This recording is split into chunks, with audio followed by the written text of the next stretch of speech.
Hi, how are you? How long have you lived in the area? Does your family live nearby? If we met at a Christmas party, we know how to begin a conversation. We can look at each other and envision a backstory filled with people and possibility and go from there. Not so much when we see someone living on the streets. Society has already defined them for us. You'd never see me as a housed person, and yet their identity is their lack of housing. As a result, we really don't know what to say or do when we meet a person experiencing homelessness. So often, we ignore them. My Uncle Mark lived on and off the streets for 30 years, but I never saw him as a homeless man. He was my uncle. He remembered every birthday and was the guest of honor at Thanksgiving. It didn't make sense to me why my uncle might be disregarded by society when he was so important to me. It's easy to disregard someone if you don't see them in the first place. Neuroscientists at Princeton and Duke have found that the part of the brain that recognizes people does not respond when you see someone who's homeless. This means that even if members of our very own families are dressed up to look homeless, we will walk right by and ignore them. Oh, Joseph, you are still standing today. So we're gonna give you just a little bit of praise just for you. Well, you went and you survived, you know what? You know we gotta give you praise. Sing that name. Oh, Joseph, we praise you. And when we do, we'll make it rain. Oh, can I get an amen? Oh, you did it. You survived and you're still alive. Well, for all you do, we praise you.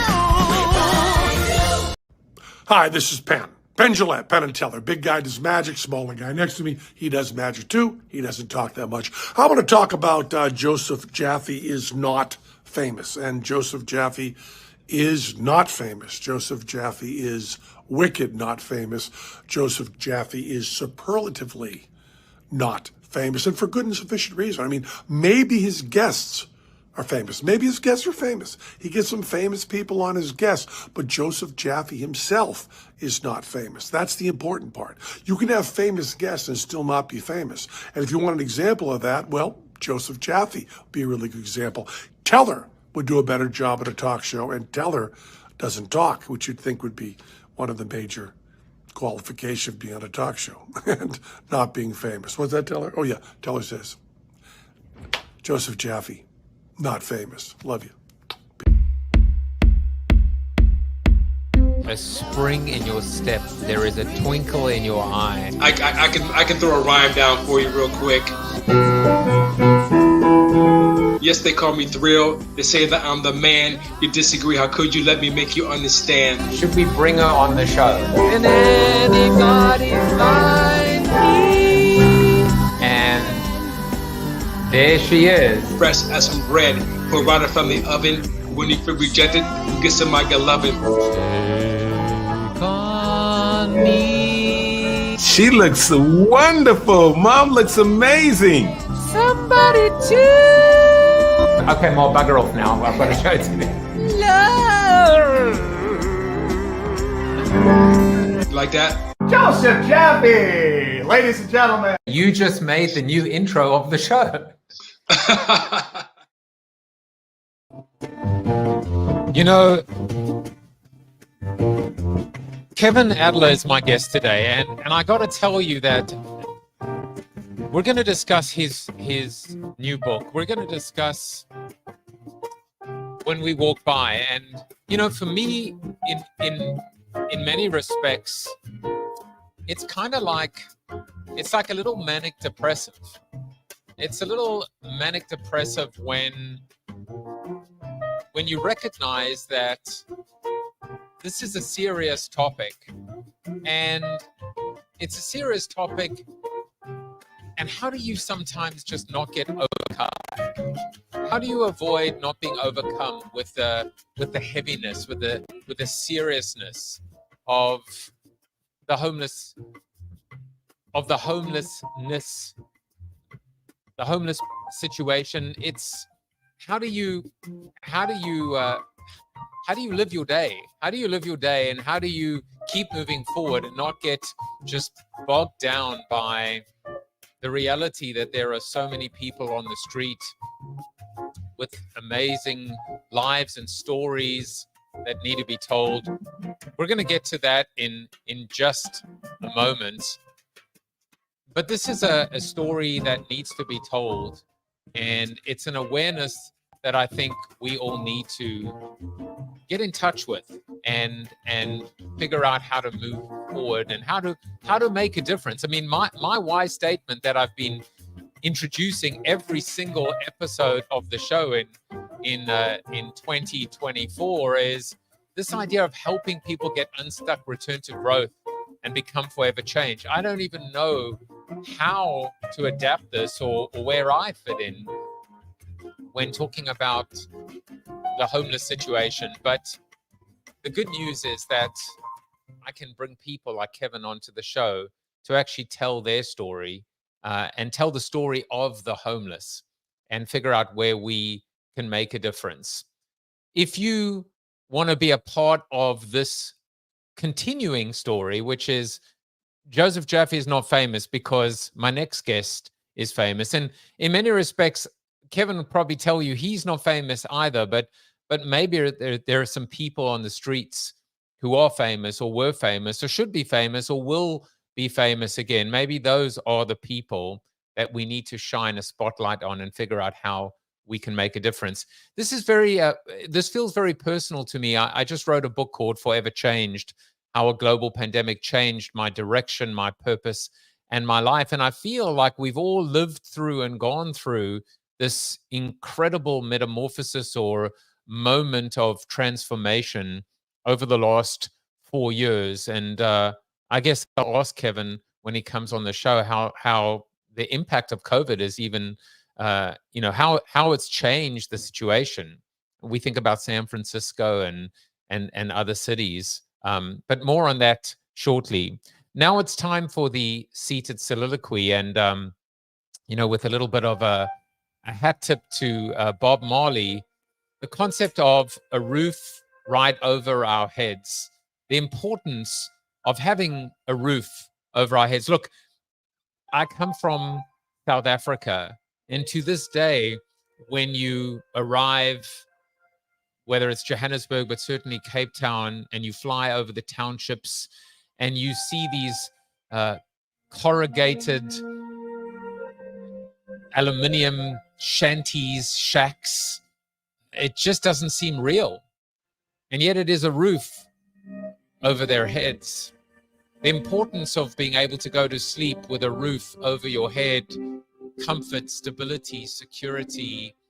It is almost kind of 101 what a parent says to a child, which is the goal is to be able to put a roof over your family's head, to clothe them, to feed them, and everything else from that moment is gravy. Everything from that moment on is an optional extra. And of course, let's include health and wellness into that, and mental health in addition, and how the two are intertwined or entangled, cause and effect, chicken and egg. Which one came first? Does it really matter? What does matter is how we recognize this crazy, hurly-burly, unstable, volatile world that we live in. And sometimes I guess it's just important to get back to basics and remember what is important. The importance of a roof right over our heads, that we can create that foundation to build on, to grow, to come together, to prioritize, to recognize what is important. I guess a solid foundation. They say you can't build a home on shaky land, but a nice solid foundation on the ground, a roof over your head, hopefully 4 sturdy walls, and maybe the walls, the pillars are community, connections, loved ones. Well, we'll get into all of that now. once I've brought on Kevin Adler. Kevin Adler is an award-winning social entrepreneur, sociologist, and author who has never learned the word stranger and tries to live accordingly. Kevin is the founder in residence at Miracle Messages, a nonprofit organization that helps people experiencing homelessness rebuild their social support systems and financial security. Miracle Messages' groundbreaking programs include family reunification services, a phone buddy program, and the first basic income pilot for unhoused individuals in the United States. Kevin is also the author of When We Walk By, which Publishers Weekly described as a must read for anyone interested in solving the problem of homelessness. Kevin's pioneering work on homelessness and relational poverty has been featured widely, including New York Times, LA Times, PBS NewsHour, and in his TED Talk. Motivated by his late mother's work teaching at underserved adult schools and nursing homes, and his late uncle's 30 years living on the streets, Kevin believes in a future where everyone is seen as invaluable and interconnected. Kevin, welcome to the show. Hey, great to be here. Thank you for having me. Let's make you famous today. Come on. You know what? Let's make somebody else. Do you want to be famous? Like, what's the driving goal for that? Well, the driving goal behind it, as you hijack my show, I love it. No, the show was called Corona TV once upon a time, and I actually connected with a previous guest, Bruce Turkel, and he wanted to know about the show. It's like, what motivates you? And for me, the genesis of Corona TV was to help my fellow authors and speakers and just people that were stuck at home or stuck in general. And that became this idea of the show is not about me, it's about my guest and their stories, and so, Joseph Jaffe is not famous, but my next guest is. So, I don't know. I'd rather be not famous than infamous, I suppose. I don't know. I mean, that's a baseline for sure. Well, I don't want to hijack your show. I just was curious because it's a very distinct title. When we got connected, I was like, Frank McCourt, okay, and Joseph Jaffe is not famous. Frank's definitely famous, right? Frank's famous. Yeah. He had his crew with him when I met him at South by Southwest, which is well deserved. He's a great guy. Yeah, well, he discussed this connection that he had, the story. I mean, he told the story throughout South by Southwest. When I realized I was really homeless, I mean, we'll get there, but it was I was like, I have to get him on my show. I have to, it was just a no-brainer as well. So let's get into everything, but I'm going to start off, and we're going to talk about sublime and ridiculous. Let's start off with ridiculous for a moment, because normally I do two truths and a lie, and in your case, I was like, I think all three of these fun facts are interesting enough that we'll just go back to fun facts. So the first one is that, I do not have the budget that Frank McCourt has, by the way, which we will see very intentionally in my design skills. But you once had a 20-minute chat with John Cleese. You didn't know who he was. And when you asked what he does and he said, I'm an actor, you replied, me too. Now, was that a lie, by the way? Are you an actor? It wasn't a lie, and I wasn't trying to be mischievous with Mr. Cleese. I was, my high school class favorite was most likely to be to win an Oscar.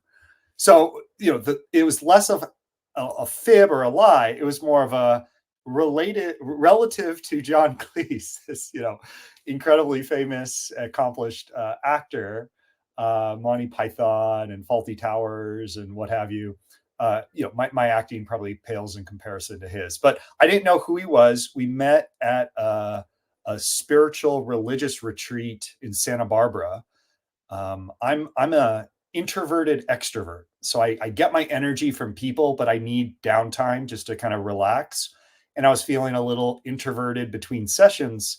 So I walked into the breakout room that was going to be happening in like 20, 30 minutes, just to kind of sit there by myself, waiting for the next session.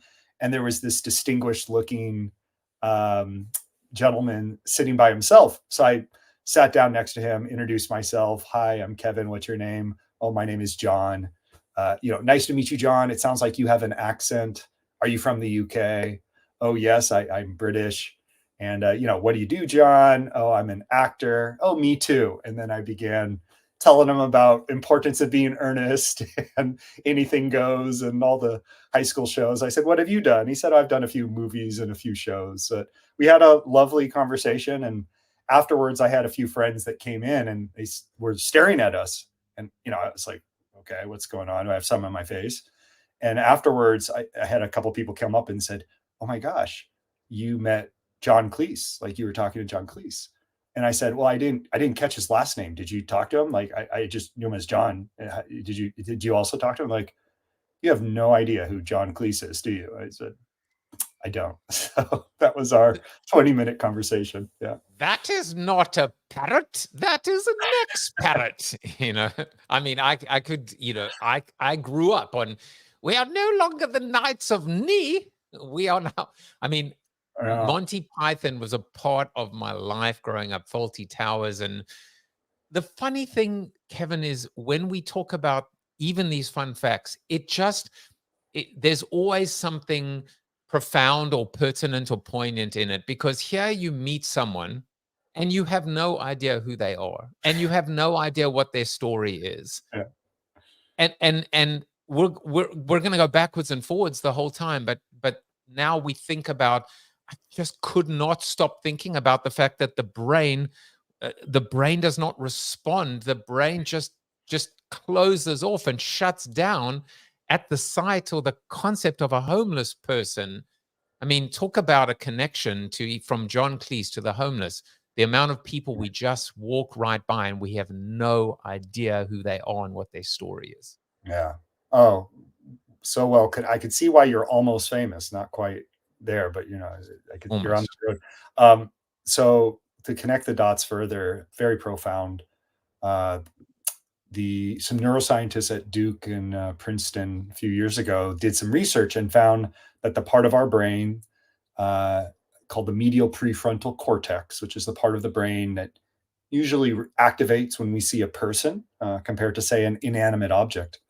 This part of the brain, this region of the brain, was found not to activate, not to respond when we see someone that we perceive in an extreme outgroup in our society, including people experiencing homelessness.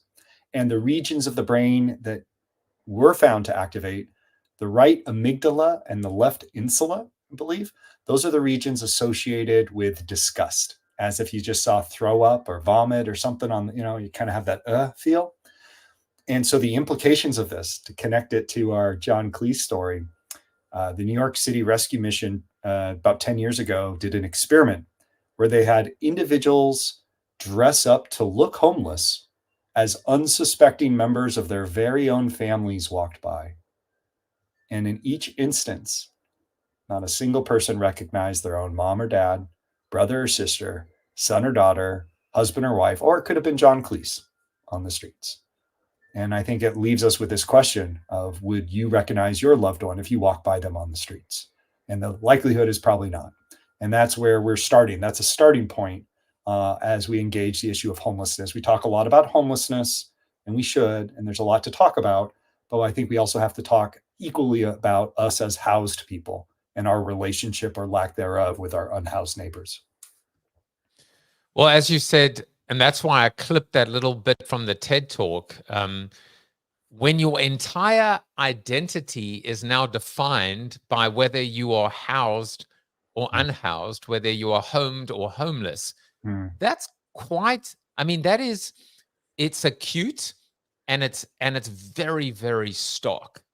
The ability to actually say, wait a second. I mean, no one has ever walked up to me and looked at me and judged me as a housed or a homed person.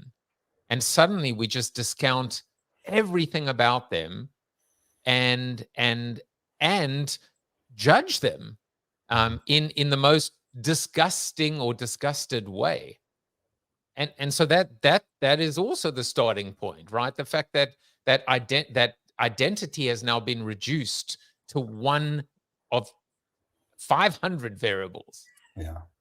Yeah, I think one of the biggest challenges we're facing as it relates to homelessness is we see people experiencing homelessness as problems to be solved, not as people to be loved. And when we see people as problems, when we have reduced their humanity, and in doing so, we reduce our own humanity too. It's not just theirs that's at stake. We end up in a situation where, well, they're defined as the homeless. We don't see ourselves as the housed because we know that would be ridiculous. And there's a large spectrum of housing statuses. And do you own your home? And have you been there for 30 years? Are you a renter? Are you cash strapped? Are you living with a friend? Are you couch surfing?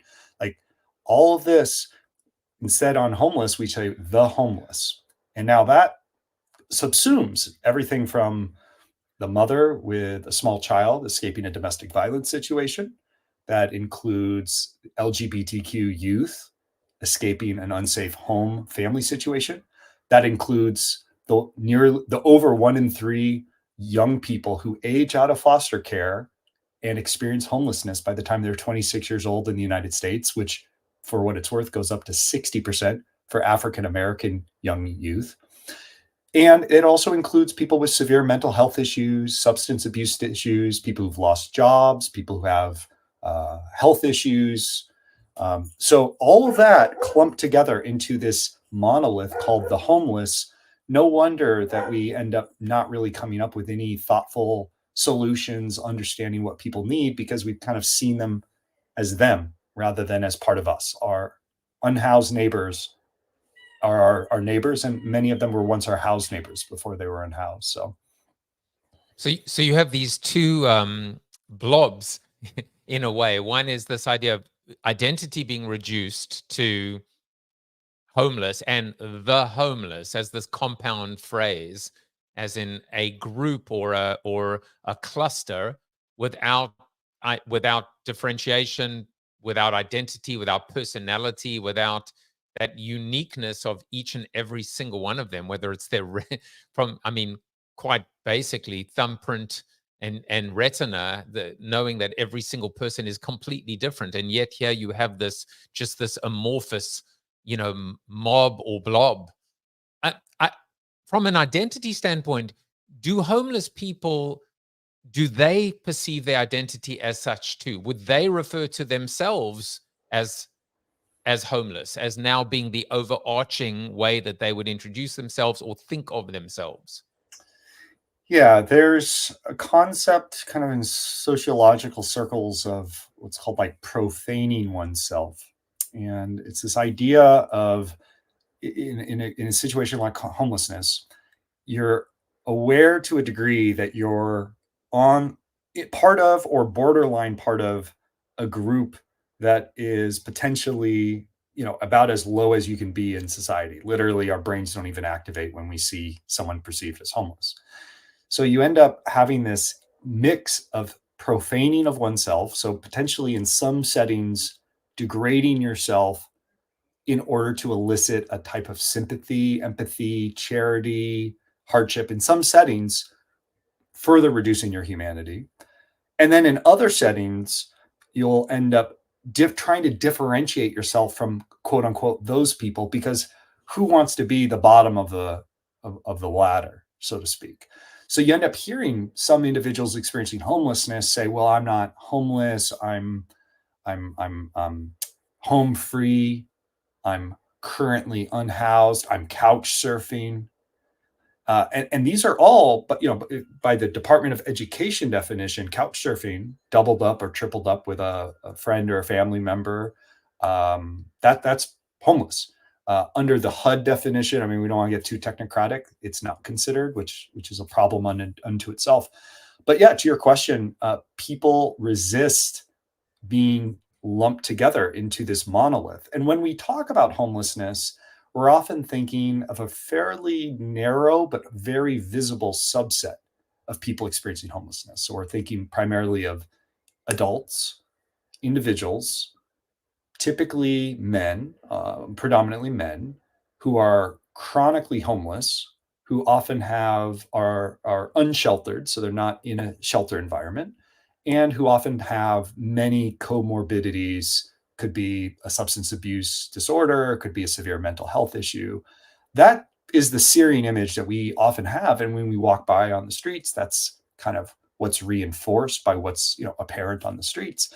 That's not the majority of people experiencing homelessness. And even within that segment, there's a lot more nuance and variety and context that's often lost if we just see them as the homeless. So, I mean, suddenly I'm thinking about digital nomads, and I'm thinking about people that have elected and chosen not to have a home base and to keep moving around.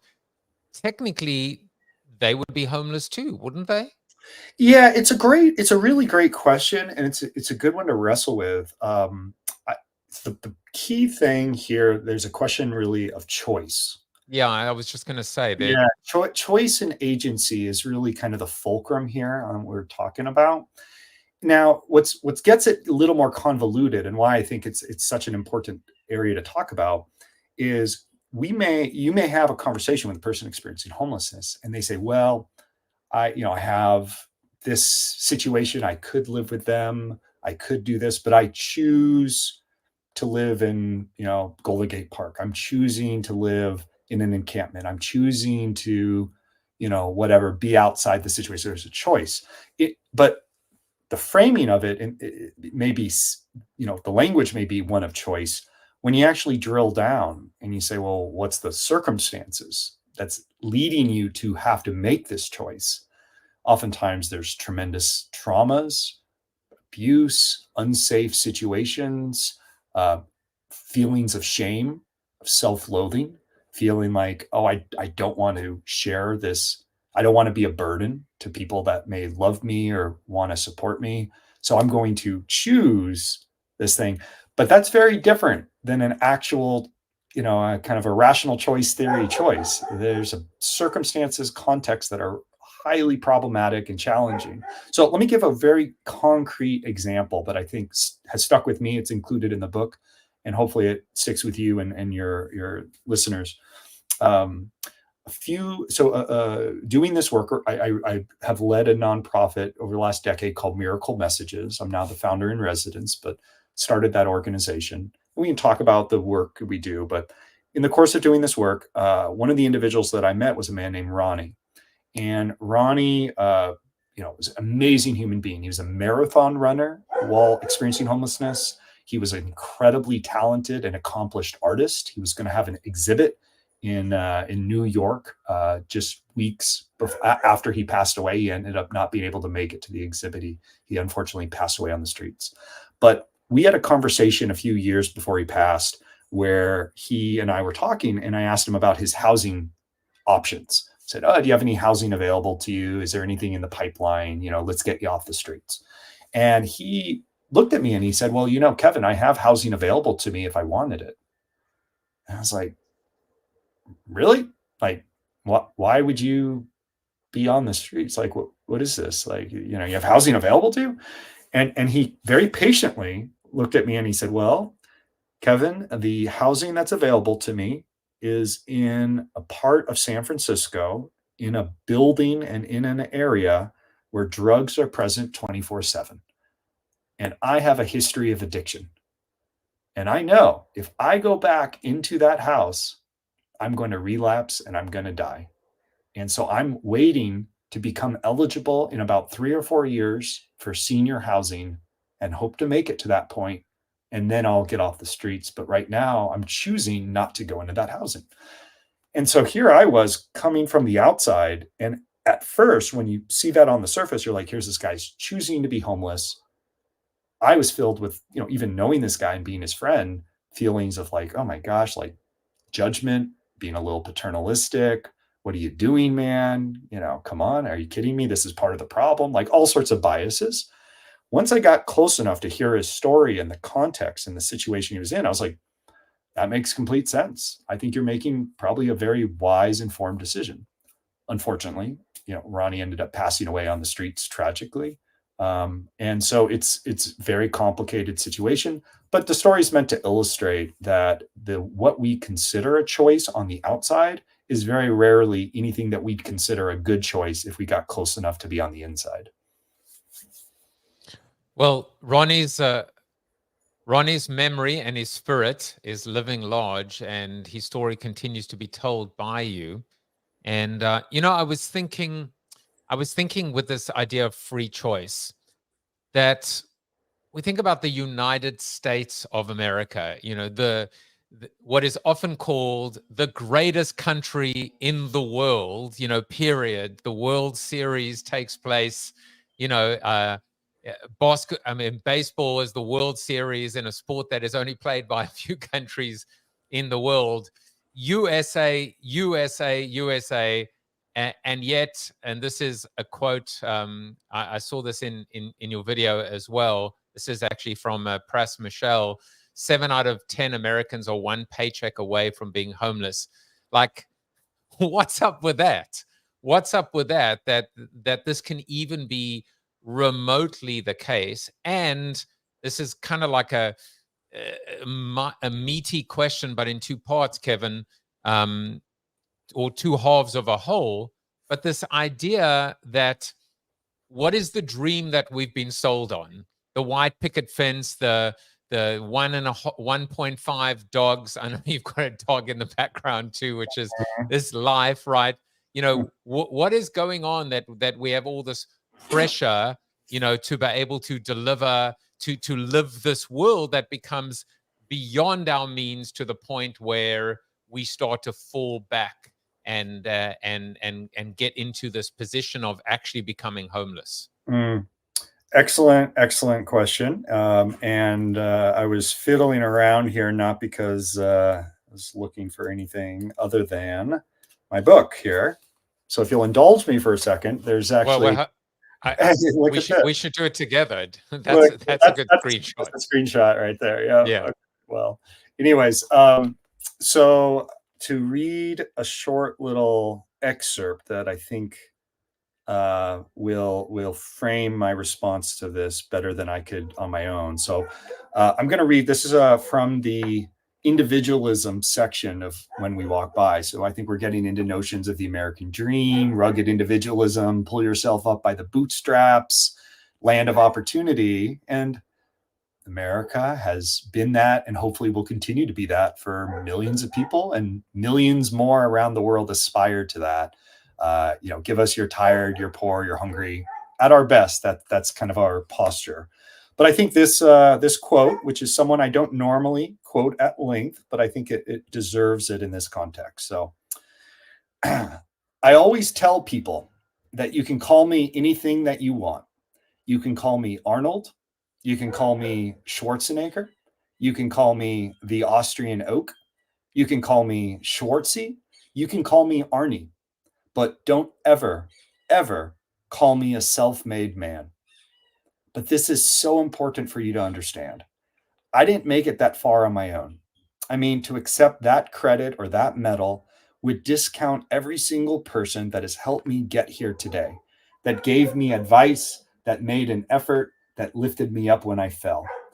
And it gives the wrong impression that we can do it all alone. None of us can.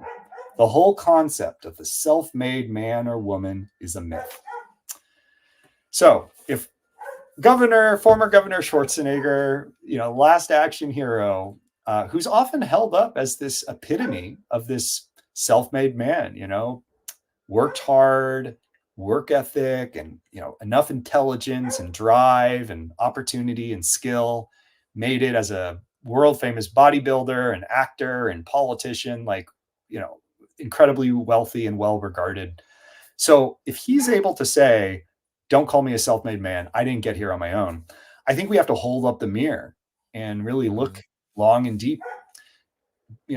Joseph Jaffe may not be famous, but I bet Joseph Jaffe would not be Joseph Jaffe if it weren't for countless mentors, friends, family members, if you're lucky, neighbors, teachers, professors, people who believed in you at different times, maybe even when you didn't believe in yourself. I've had that. I've had that in my life. I've had enough people in enough trying moments in my life that really helped me pull myself up. And I wasn't pulling myself up. It was nudging. So it's not to discount hard work. It's not to discount, the kind of positive aspects of working hard and what this country can do to you if you do. But I think we have to look in the mirror and acknowledge something, which is if our only narrative in our nation is that of the self-made man and woman, and if there's a mantra of like pull yourself up by the bootstraps, that works fine and well if you're wealthy, or maybe if you're in kind of a solid middle class income bracket, which increasingly most people are not. If you're poor in the United States, let alone if you're homeless, does that mean you're deservedly poor? Are you deservedly homeless? Because if it's all about individual initiative and hard work and determination, and you're homeless, you failed. You are a failure in the United States of America, and you should be ashamed of yourself. I feel a little nauseated saying that because it's so awful to articulate, but that is the mindset that we have in the water right now as it relates to homelessness. We presume the person did something wrong or had something wrong with them. Otherwise, why would they be homeless? And I think we have to really flip that on its head. And maybe a way to start that is by talking about our neighbors experiencing homelessness and kind of educating that, the vast majority of people who are homeless in a community were once housed in that community, that one out of every 2 Americans is a paycheck away from not being able to pay rent, 70% by some estimates. We could educate on that, but we also have to look in the mirror and say, well, but for the grace of God go I. How did I get to where I am, and what support? And I think Governor Schwarzenegger, in his commencement address quote there, offered some good insight.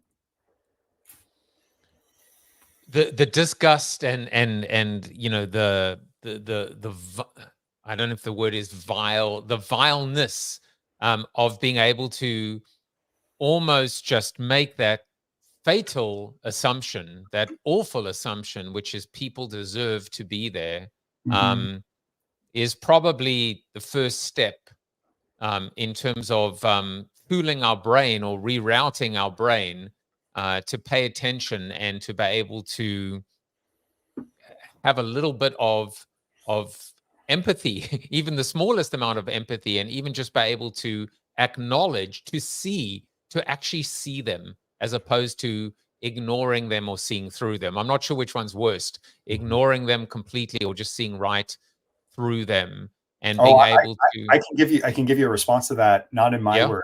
The most memorable cardboard sign I've ever seen. The guy wasn't even holding it up.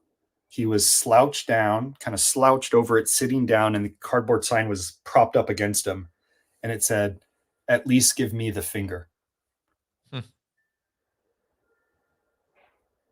Just acknowledge me. Just see me. Could you imagine? Like, I'd rather I'd rather have a middle finger, a big FU in my face than what you're doing right now, which is totally ignoring me, pretending I'm not there, dehumanizing me. Early in the pandemic, in the intro, you kind of framed a little bit of how things have changed and what's happened. I think one quote I'd bring forward is an unhoused neighbor early in the pandemic said, "Well, you don't need to teach me about social distancing. That's my life already." Right. So this disconnect is got to be addressed. What we talk about is relational poverty as an overlooked form of poverty that has to be addressed as part of the solution to homelessness. So. And how do you define relational poverty? Yeah, relational poverty is different than loneliness and isolation. We have a crisis of loneliness right now. The Surgeon General has declared that as a loneliness epidemic. There's cities and counties that have declared loneliness a public health emergency. Loneliness itself is very problematic and has negative health outcomes. And I think all of us, to a certain degree, in the early months and year or two of the pandemic, felt that modicum of loneliness and disconnection. What we're talking about when we talk about relational poverty is a total dearth, absence, no connection, or any connections that do exist are not ones that provide any kind of support or nurturing that we would all rely on. So it's a combination of the lack of social capital, the lack of relationships, social support that many of us probably just take for granted or aren't aware that we even have until we need it, combined with an extreme sense of either shame, self-loathing, some kind of emotional barrier that acts as a wall to forming relationships on both sides. If a person who's experiencing homelessness goes into a church and they're, wearing clothes they've worn for multiple days and, have their belongings with them, and maybe they're a bit unkempt, that person isn't just a member of a congregation. They're a homeless person in the congregation. It's the greeting card by which many of our neighbors experiencing homelessness begin interfacing with the rest of us. It changes how we interact with the person. Are you inviting that person over to, have a meal after church and hang out in the same way that you would if it's someone who, kind of looks like you and seems like they're in a spot that's, a little bit more stable from what we'd see. The flip of it, though, isn't just people who apparently are homeless. A lot of folks who are experiencing homelessness are trying to hide the fact that they're homeless. If you have any ability whatsoever to, get a gym membership, clean yourself up before you're going out for the day, hide it from your employer, your friends, you end up doing that because you don't want to be seen as someone who's experiencing homelessness, given all the negative ramifications that has in our society. I think this is, this is a starting point, is building empathy. But it's even beyond that. It's what Brian Stevenson from Equal Justice Initiative, Just Mercy author, has described of getting proximate, getting even more than proximity, getting relational, getting to know a neighbor experiencing homelessness as a neighbor. And if you care about the issue, which hopefully all of you do, but you don't know someone who's currently experiencing homelessness, I think finding a way to connect with someone as a neighbor and hearing their story and getting to connect as people is a really important step. I want to talk about a couple of relational aspects to when we see someone who is homeless and how we should act. And again, I'm going to start off with the ridiculous and then move over to, it's not even sublime, but it's more of I remember walking in San Francisco years ago. I'm talking about maybe 20 years ago, during the .com boom, in fact. And there was someone who appeared to be homeless, and he held up a cardboard sign and it said www.buymeabeer.com. And I was like, that's so creative. And I took a photo of it. And as I took the photo of it, he flipped it around and it said www.that'llbe1.com. And I was like, man, that's so creative and that's awesome. And you're so it's like, here's $1, here's $2. And, we've almost become, I don't know, like it's idiotic to kind of look for the creative homeless people, or to look for the ones that stand out to get our attention. It's insane. Now that's kind of exhibit A. Exhibit B is this built-in,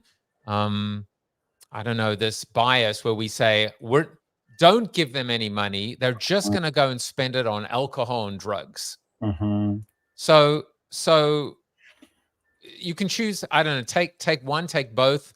If I'm working backwards, the second is, what should we do in that situation? Should we give money? What should we do in that situation? Right? Because they're just two different anecdotes of the same, of the same system.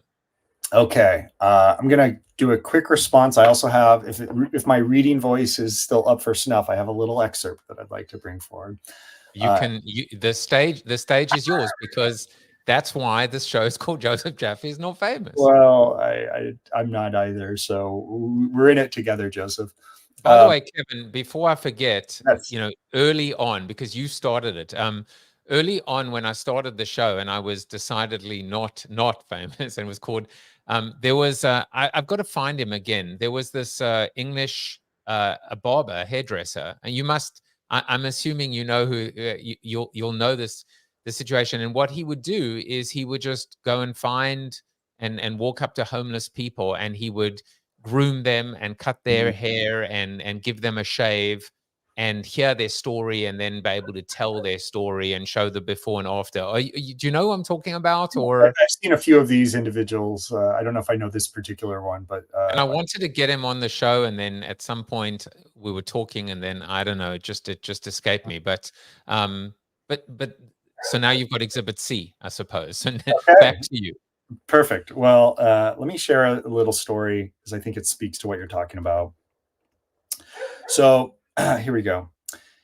This is in the paternalism section of When We Walk By here. So in 2013, a person experiencing homelessness named Billy Ray Harris returned an engagement ring that was mistakenly dropped in the cup he used to collect spare change. The story made international news, and the grateful owners of the ring created a fundraising page on Harris's behalf. In just a few weeks, over $175,000 was raised to help Harris get back on his feet. Harris was able to use the money to buy a car, put money down on a house, put some in a trust, and get off the streets. In addition, amid the extensive media coverage, Robin Harris, his younger sister, recognized her brother's name in an article, reached out to the local news station that first reported the story. In her words, "I called and I said, that's my brother. I've been looking for him for 16 years. Shortly thereafter, Harris reunited with his family on the set of the Today Show." Okay. Sounds like a really beautiful, touching story. All right. So let's kind of dig in a little bit. So Harris's good deed was indeed praiseworthy. And the sequence of events that followed the initial news story that were widely reported was a near parable for how doing the right thing can change your life, even if it may seem personally disadvantageous at first. But taking a step back for a moment, it's worth asking, why is Harris's selfless act so remarkable in the first place, enough to merit extensive media coverage and public acclaim?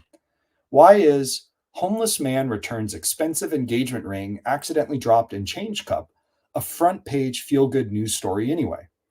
If homeless man were replaced with barista or busker, would the story still be noteworthy? Maybe. But what about physician returns expensive engagement ring accidentally left behind by a patient? Probably not. Harris's good deed was notable in the first place because our society does not expect people experiencing homelessness or people living below the poverty line more generally to behave in trustworthy, kind, selfless ways. We tend to assume that our paternalism towards our unhoused neighbors is merited because they are irresponsible, dangerous, and untrustworthy. When someone like Harris shows that these stereotypes are wrong, or at least reveals himself to be, quote, one of the good ones, they may receive front page news coverage and massive support. In the flurry of coverage, only one commentator seemed to provide some nuance to the story. Harris himself, who said, quote, "I am not trying to say that I am no saint, but I am no devil either." I love it. And the perspective of being able to recognize the two sides, right? The two sides. And I guess bias works both ways, doesn't it? Yeah. And there's a huge middle ground of people, stories, lives, and potential. In some case, let's not even say wasted potential. Let's just talk about potential that has not yet come to fruition. I have a friend of mine. She's become a friend of mine who is literally, this wasn't her story, but she's literally a story of homeless to Harvard. She was homeless, experiencing homelessness growing up. She went to Harvard for undergrad. She's now doing exceptionally well in the world and continuing to move up. And we've had some such thoughtful conversations about this because she's brought forward this, she's pushed back on this homeless to Harvard trope as incredibly problematic. If she, can go on a show and everyone's like, homeless to Harvard, and look how wonderful you are. Well, what does that say about everybody else? Right. And why does someone who, is seen as having gone to a elite institution like Harvard, seen as one of the good ones, one of the redeemable ones, one of the smart ones, or evidence that the person is worthy of not being homeless? If someone went to a lesser institution, homeless to whatever named institution, is that still, an acceptable story of, okay, that person's worked hard? But, she gets to this point that like, if we have tropes that hold up and elevate someone for their remarkable achievement, for beating all the odds, as example that anyone can do it, then if people don't do it, and the vast majority of us won't, homeless or house people, then it leaves us to feel like, well, maybe they didn't work hard enough. Maybe they weren't deserving. Maybe they're not so smart. Maybe they're whatever it is. And that's total hogwash. So that's my friend Khadijah Williams, just to give her a shout out, but that's she'd be a great guest for your show as well. Well, one of the things I do is I always ask my famous guests if they know some of their famous friends that would like to come on the show. So you know what, paying it forward, we're doing it right now. Kevin, it strikes me these rags to riches stories. There was also the other story of this homeless man who was, I guess, begging at the side of the road, but he had this incredible rich voice, this radio voice, I remember and ended that. up, and with the golden voice. a man with a golden voice. So these stories are really just, I see it so clearly. They're really just designed for us to feel better about ourselves on, just for us to somehow just, feel that the world is a little bit better than it actually is. And it's almost an excuse for us to not do anything. But so I want to make sure that we address what should we do in the situation. I know you talk about beginner's mindset and, what I think it would be super helpful for people to know, what can we do? How can we make a difference in general, but specifically when we walk by a homeless person? And I guess if you connect the dots, we've already left enough breadcrumbs today. You left all the breadcrumbs. You gave me a whole loaf of sourdough there, and I appreciate it. Loaf of sourdough. That's a keeper. What I would say is, like, as I fix my hair, couple things to this question of, worthiness, deservedness. A very simple phrase that has really stuck with me: talent is universal, opportunity is not. So whether someone has made it to whatever the upper echelons of our society are, a place like Harvard, or where they're working, or how much money they've made, whatever it happens to be, white picket fence, if they haven't made it there, it may not mean that they're not talented. In fact, most people that I've met on the streets have incredible resilience, creativity, evidenced by that sign. In another world, that person would have been a .com millionaire. A multi-millionaire, right? Like his creativity, the design sense, the marketing. So it's really evidence that the opportunities are just not as widespread as they should be in our society. So I'll just leave that there. The second piece I'll just share, this question of what can we do? The thing I'm maybe most heartened by, my book came out about 6 months ago. I've done probably about 50 to 60 events at this point.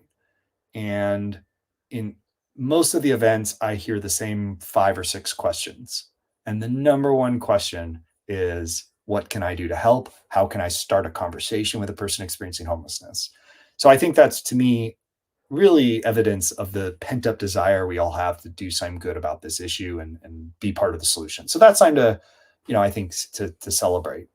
To get into very specifics, what can you do? So I was asking myself that question 10 years ago. My uncle had been homeless. He lived on the streets of Santa Cruz for 30 years. I never thought of him as a homeless man.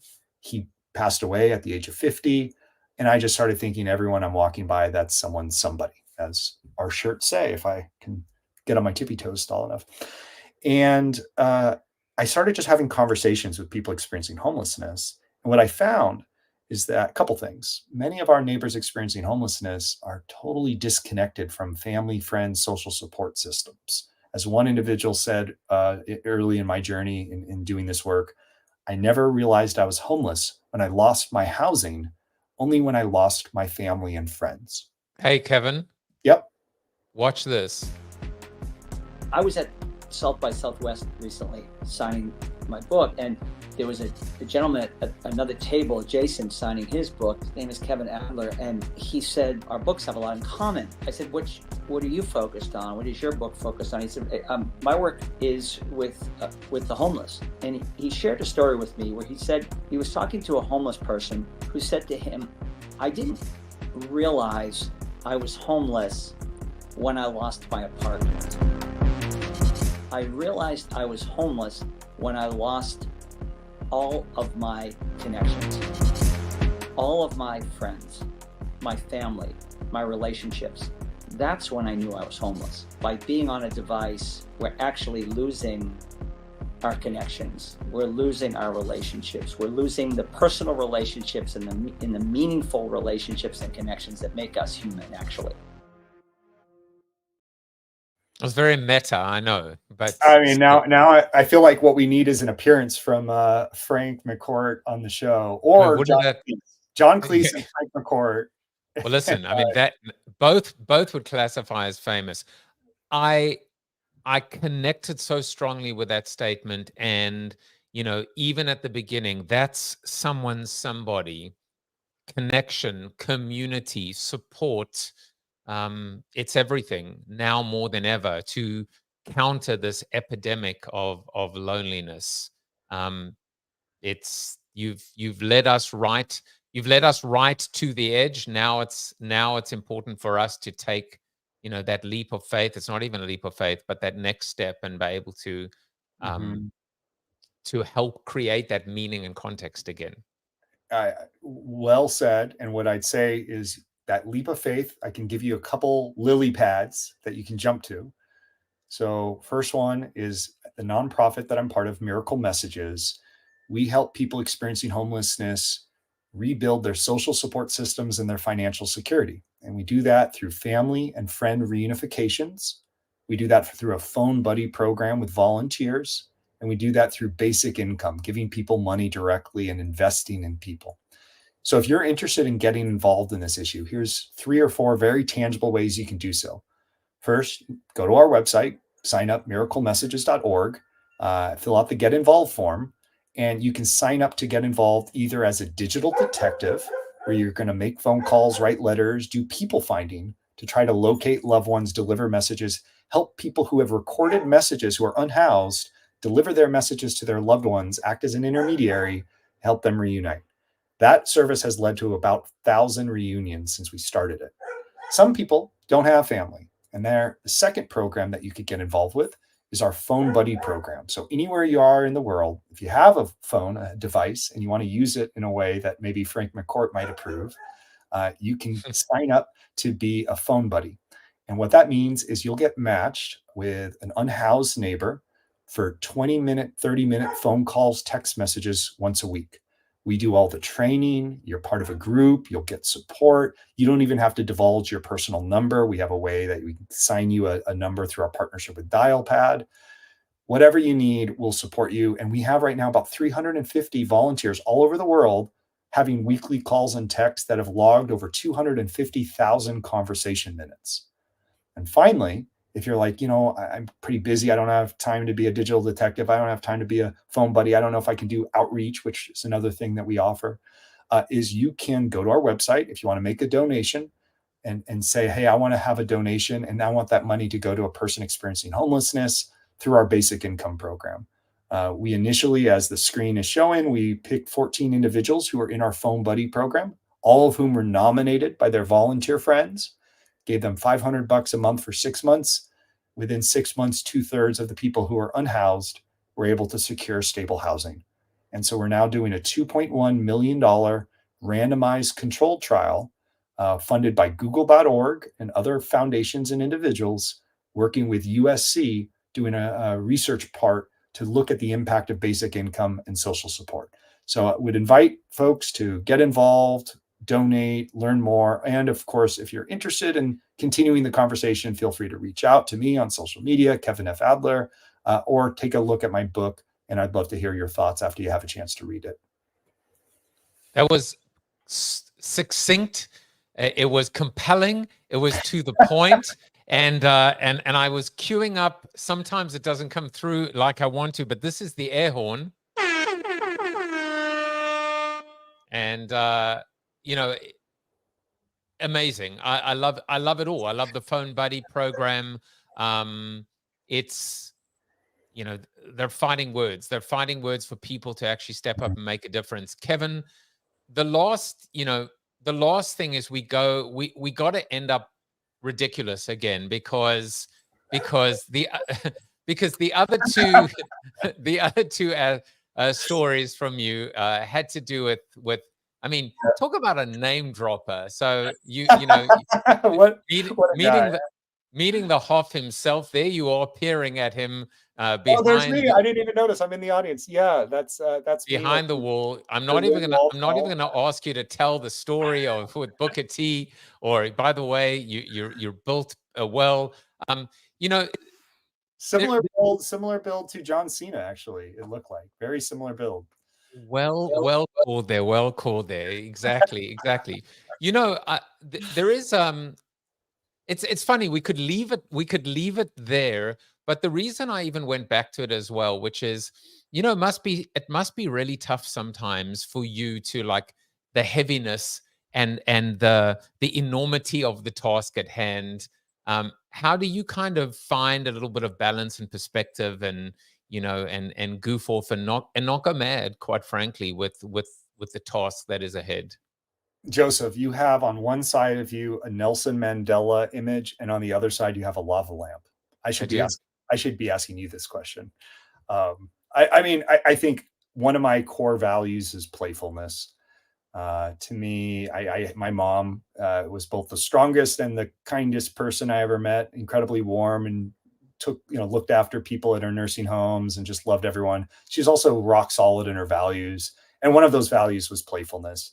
You know, to me, I think one of the ailments of modern society is we all take ourselves way too seriously.